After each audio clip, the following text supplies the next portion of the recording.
है सरकार पर लगाए अत्याचार के मामले को लेकर। आप अगर प्रधानमंत्री जी के भाषण सुनेंगे तो जैसे जैसे चुनाव पास आते रहते हैं उनके भाषण पॉलिटिकल हो जाते हैं। और मुझे उम्मीद थी कि आज जब वो आए हैं, पिछले 6-7 महीने में कई आधा दर्जन बार वो आए हैं, आज भी इन्होंने ERC पेपर की घोषणा नहीं करी। आज भी इन्होंने जो हमारी स्टेट का बकाया है केंद्र सरकार का पैसा, उन्होंने उसकी बात नहीं करी।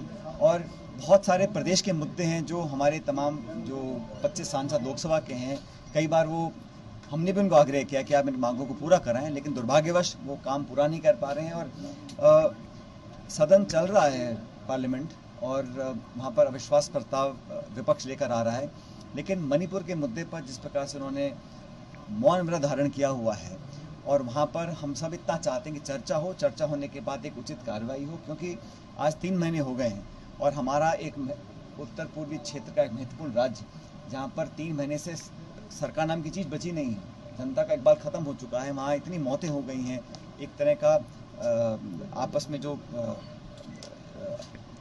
आक्रामक रवैया लोगों ने अपना रखा है, बलात्कार हो रहे हैं, आग लग रही है। हम चाहते हैं उस पर नियंत्रण किया जाए और केंद्र सरकार, राज्य सरकार अपनी भूमिका को निभाएं।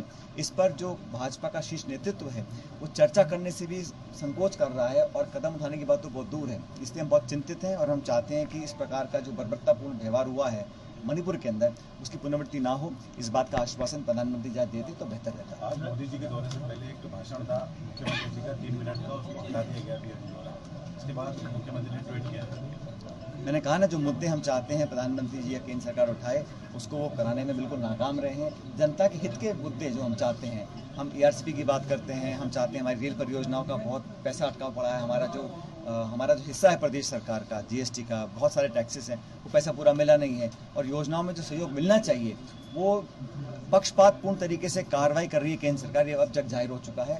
और चुनाव आते आते मैं समझता हूँ कि इस प्रकार के राजनीतिक भाषण ज़्यादा होंगे, बजाय इसके कि डेवलपमेंट वर्ड्स की बात करें, विकास की बात करें। बस कोई मुद्दा बचा नहीं है। और मैं इस बात को पहले भी कह चुका हूँ कि केंद्र में तो भाजपा सरकार में है, वहाँ विफल रही, राजस्थान में भाजपा विपक्ष में, यहाँ भी विफल रही।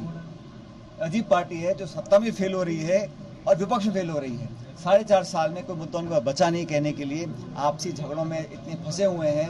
और जो एक जिम्मेदार ऑपोजिशन का काम होता है सदन के अंदर, सदन के बाहर, उस काम वो कर नहीं पाए। इस प्रकार की बातें फैलाना और एक चर्चा करना चुनाव से पहले, ये भाजपा की पुरानी आदत है। लेकिन कांग्रेस पार्टी आने वाले समय में तेलंगाना, छत्तीसगढ़, मध्य प्रदेश और राजस्थान, इन 4 राज्यों के चुनाव होंगे साल के आखिर में, और मुझे पूरा विश्वास है कि चारों राज्यों में सरकार कांग्रेस पार्टी की बनेगी।